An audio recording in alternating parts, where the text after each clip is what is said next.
नमस्कार, मी मनाली. सांस्कृतिक चॅनलमध्ये आपणा सर्वांचं स्वागत आहे. सामाजिक, राजकीय, सांस्कृतिक, क्रीडा, शेती, व्यवसाय सब कुछ. राजे, आम्हाला माफ करा. तुमच्या पुतळ्याच्या अवस्थेला आम्हीच जबाबदार आहोत. आम्ही यांच्या खोट्या आश्वासनाला बळी पडलो.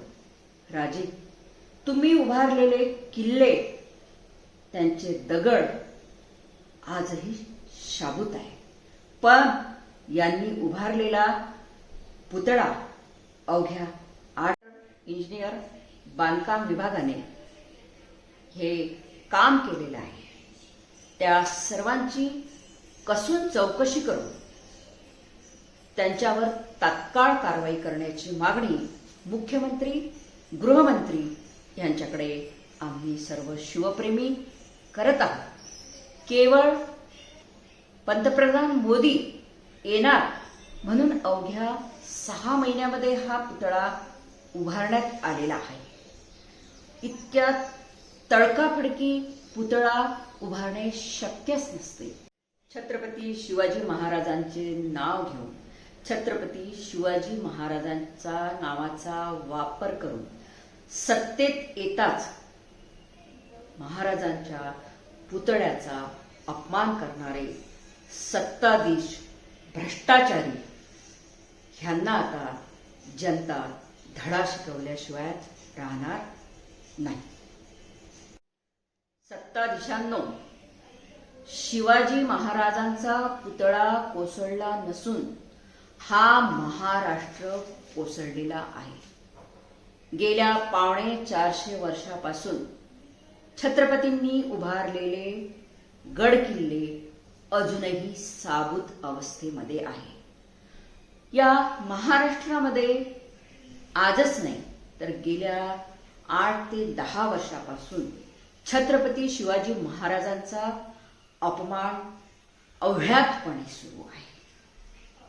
महाराजांबद्दल चुकीचे शब्द वापरणे, महाराजांच्या पुतळ्याची विटंबना करणे, महाराजांच्या कार्याबद्दल चुकीचं बोलणे हे महाराष्ट्रामध्ये गेल्या 10 वर्षापासून चालू आहे. आता कुठे गेले ते सत्ताधीश? कुठे गेले ते चाटुगिरी करणारे नेते?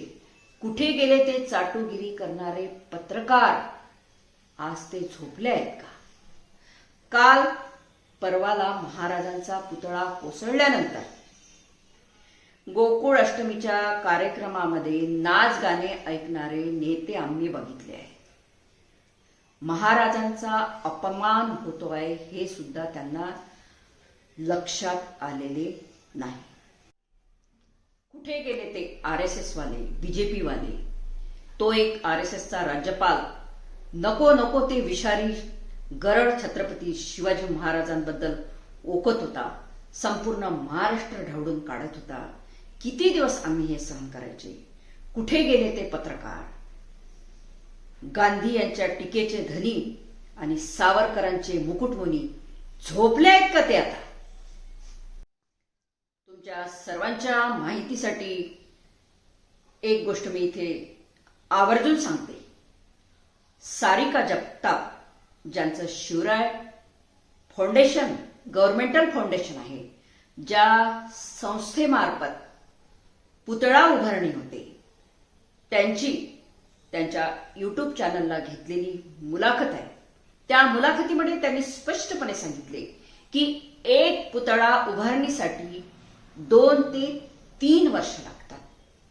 महाराष्ट्रातील कला संचालनालय जे मुंबईला आहे तेथून सर्वप्रथम परवानगी घ्यावी लागते. परवानगी घेतल्यानंतर जेव्हा पुतळा तयार होतो, तो तयार पुतळा बघण्यासाठी तेथील तज्ज्ञ लोक येऊन तो पुतळा बघतात, त्याचं निरीक्षण करतात. डोळे, संपूर्ण अवयवाचं निरीक्षण केल्यानंतर तो पुतळा उभारणीसाठी मान्यता पावतो.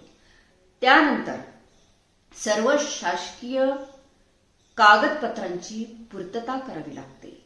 ग्रामीण पोलीस, जिल्हा पोलीस, जिल्हाधिकारी, इतर अनेक कार्यालय त्या सर्वांची परवानगीचे सर्व कागदपत्र हे कला संचालनाकडे सुपूर्द करावी लागतात. त्यानंतर हा पुतळा ज्या ठिकाणी उभारला जातो त्या ठिकाणी असलेल्या त्या जागेचा पूर्ण अभ्यास केला जातो. तिथले वातावरण कसं आहे, उंची किती आहे, हवा किती वेगाने चालते, तिथे ओढा आहे का, तिथे नदी आहे का, तिथे कोणते व्यवसाय चालतात ह्याची संपूर्ण माहिती घेतली जाते. म्हणजे या संपूर्ण प्रोसिजर्सला 2 ते 3 वर्ष लागतात.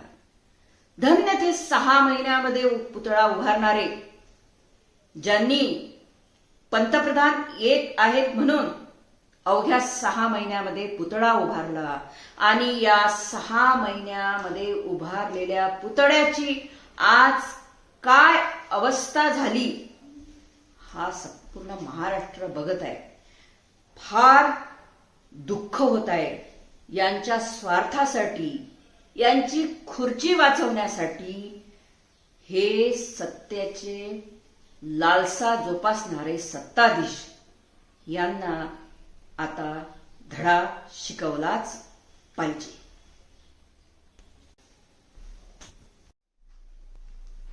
आठवतो नेहरूजींनी 1957 मध्ये प्रतापगडावर अनावरण केलेला छत्रपती शिवाजी महाराजांचा पुतळा, कोल्हापूर येथील तारा राणीचा पुतळा, रवींद्र मिस्त्री यांनी उभारलेला पुतळा, असे कितीतरी उदाहरण देता येईल.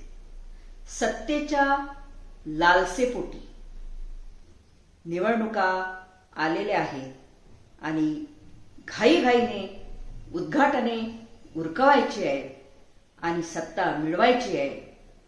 ह्या हव्यासापोटी महामानवांची होत असलेली अवहेलना हा संपूर्ण महाराष्ट्र बघत आहे. म्हणून सत्ताधीशांनो, तुमच्या पापाचा घडा आता भरलेला आहे. महाराजांचा पुतळा पाडण्याचे जे तुम्ही पातक केले ना, त्यासाठी महाराष्ट्रातली जनता तुम्हाला माफ करणार नाही. धन्यवाद.